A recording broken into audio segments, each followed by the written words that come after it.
Good morning! Tara mag-design and layouting na tayo ng ating prayers for the GC guys nang atin nang maipasa ito. Today is 10 September 2024. Open lang natin yung ating file name 2024 September prayers for the GC. Scroll down tayo. Na-layout ko na ito kaya babasahin ko na lang to sa inyo guys. Today is 10 September 2024. Ang ating font is Lakesend. Size 12, text color ay purple, highlight color is very light red. Kasi yung maroon guys, hindi yan mabasa pagka parehong, aywan ko ba't yung combination ng purple tsaka maroon hindi kayang basahin. Hindi siya kita, so nilalighten natin. Naka-bold, naka-italic. Toggle on, toggle off lang naman yung BIU dyan. So, pwede nyong pindutin yan kung gusto nyong i-bold, kung gusto nyong i-italic. Pero kung ayaw nyo naman, toggle off nyo lang. From Family GC, yung mga gustong sumali sa Family GC guys, pakicontact yung aming founder, Harry B. De La Cruz, or yung mga admins, co-founder Moti, admins Roger Pacatang, Aileen Samarin, Aiki Akma, Sara Golinga, Nanay Elsa sa Amerika at ang inyong lingkod Ralph Lion Pag-Vlogs.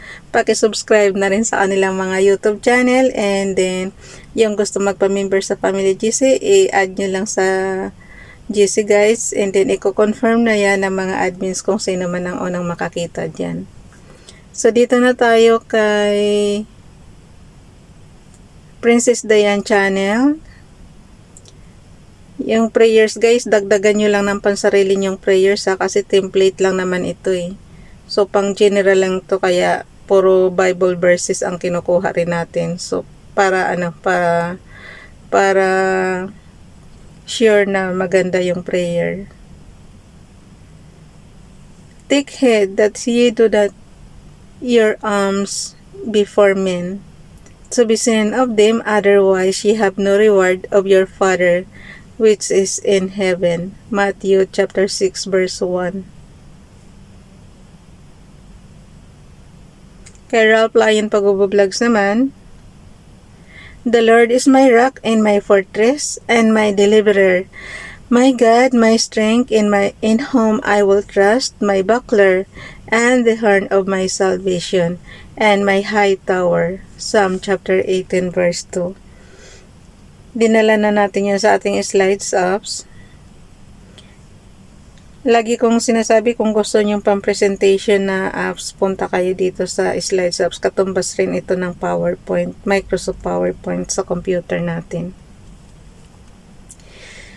Babasahin ko lang yung repost prayers natin. Ito yung gumagawa ako ng diba, ng yung mga ginawa nating prayers last year, nire-repost ko lang siya. So, ito yun.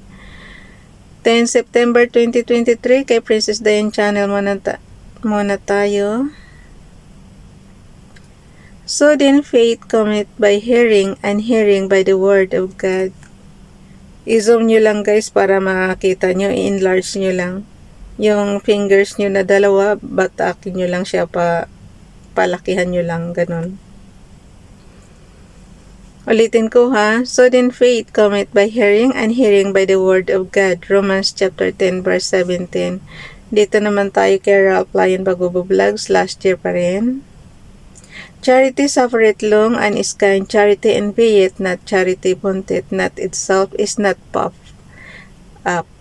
1 Corinthians chapter 13 verse 4, Bible King James Bible. Ito namang may repost prayers tayo dito galing kay Sis Leonora Abu. Heavenly Father, we are grateful to you for sparing your lives and giving us another chance to call upon you for strength and guidance. Amen. Another repost prayers pa rin. Father God, grant us the serenity to accept the things we cannot change, the courage to change the things we can, and the wisdom to know the difference. Living one day at a time, enjoying one moment at a time, accepting hardship as a pathway to peace. Taking as Jesus did, this sinful world as it is, not as we would have it, trusting that you will make all things right, if we surrender to your will, so that we may be reasonably happy in this life and supremely happy with you forever in the next. In Jesus' name, Amen. Team family yan, guys. So, ipasa na natin yan sa GC or ilagay muna natin doon sa ating storage. So, may pang-accounting purposes tayo dyan. Yung ibaba ng Gmail, yung sa gitna ng YouTube, tsaka ng Drive. So, yung ating sheet apps. Katumbas rin yan ng ating Microsoft Excel sa ating computer. So, open lang natin yung ating prayers. And then, yung plus sign dyan, i-add mo lang. So, andito na siya, guys. September 10.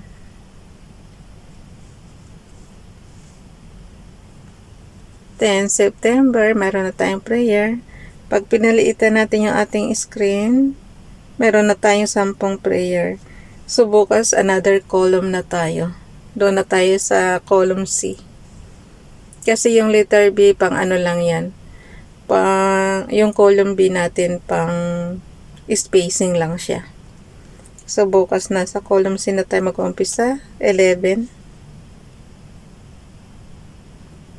Oh. Ano ba yung nilagay ko sa Bible kanina? Tingnan ko lang ha. Sandali. Yung akala ko nagkamali ako ng lagay eh. Kasi sinusulatan ko na ng tanda, guys, para hindi ako malito sa date.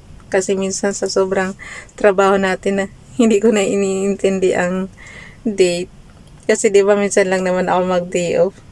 Kaya parang hindi ko na siya niintindi kung anong date na. Pero talaga ngayon, sinusulit ko na yung pag-work dito sa Hong Kong. Gusto ko na kasing mag-relax ng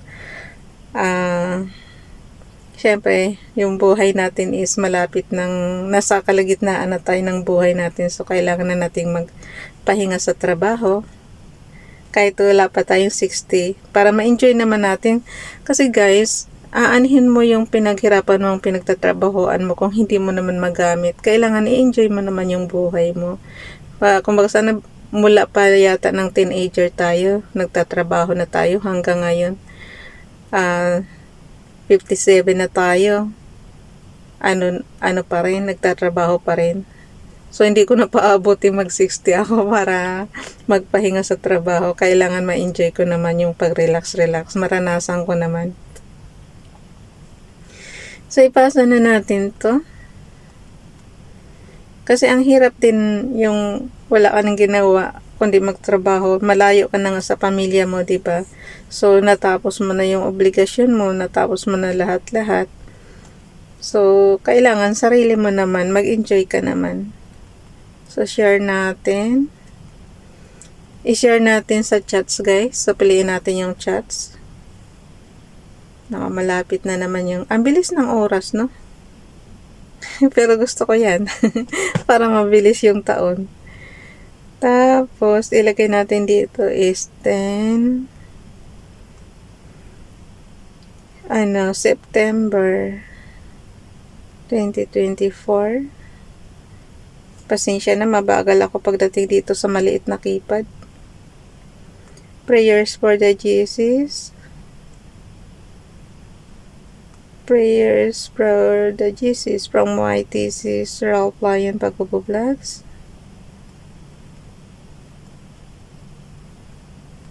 Princess Dayan Channel and Leonora Abu.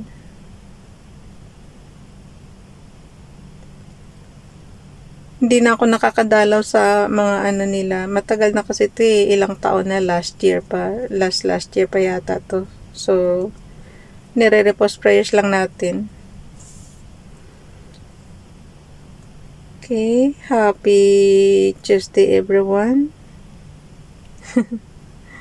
Biniksian ko na lang kasi dagdagan nyo kayo na, lagi kong sinasabi guys, kayo mismo makipag-usap kay Father God. Kasi may kanya-kanya naman tayong kahilingan sa Kanya. Ito kasing inaano natin, pinapasa natin, pang general lang to, template lang to, pang kalahatan. Pero sabi ko nga, may kanya-kanya tayong kahilingan. Yung iba gustong gumaling sa sakit, yung iba gustong magkaroon ng trabaho, yung iba gustong magkaroon ng pagkain sa pagkainan, yung iba naman magiging safe. Yun, basta ako ang lagi kong sinasabi, have mercy on us, Father God. Matupad ang lahat ng mga prayer request namin. Yun. And someday, kasama ka namin sa iyong kaharian, sa iyong kingdom.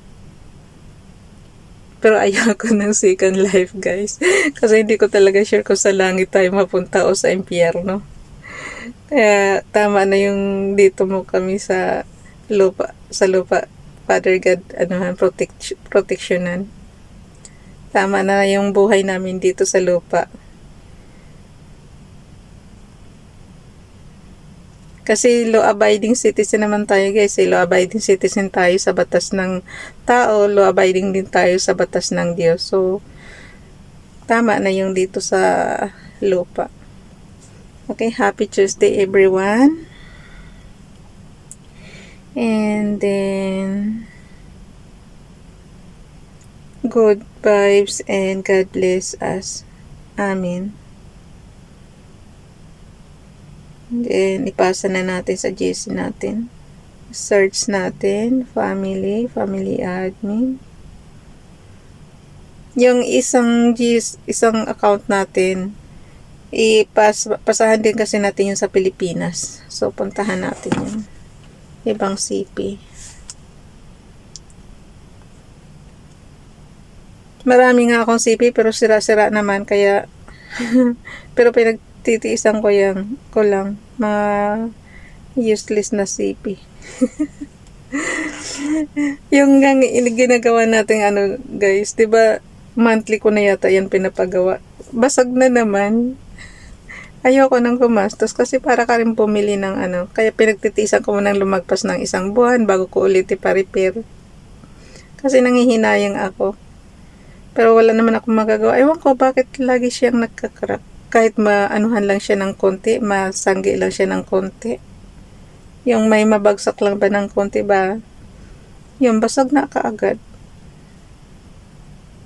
Pero hayaan mo na. Tiis-tiis lang. Okay. Ayaw pa nakita ko na nga yung chats na ipasa ng ayan. Nandito na pala. So, ko lang, copy ko lang. Isang sa kabilang account ito, guys. So, kaya nag-iba tayo ng CP. Tapos, paste lang, copy, paste. And then, yung pamilya natin sa Pilipinas, yan lang maitutulong ko talaga sa pamilya ko. Prayers lang. Kasi, milya-milya ang layo natin sa kanila. Mga OFW, yan lang maitutulong natin sa pamilya natin. Prayers lang. Kasi hindi naman natin sila nakakasama araw-araw. Yung pinaglilingkuran natin, iba naman, amo naman. So, ganun din sila sa atin. Maitutulong lang din nila sa atin, prayers lang din kasi malayo nga din sila sa atin. So, hindi nila alam kung okay ka ba dito sa abroad. So, wala rin silang maitutulong sa atin kundi lang din, prayers lang din. Yun ang mahirap sa guys, sa long distance. So, yung mga LDR ba dyan, katulad nating OFW, yan ang mahirap. Kasi, sa oras ng hindi natin sila nakakasama. Bye everyone. God bless.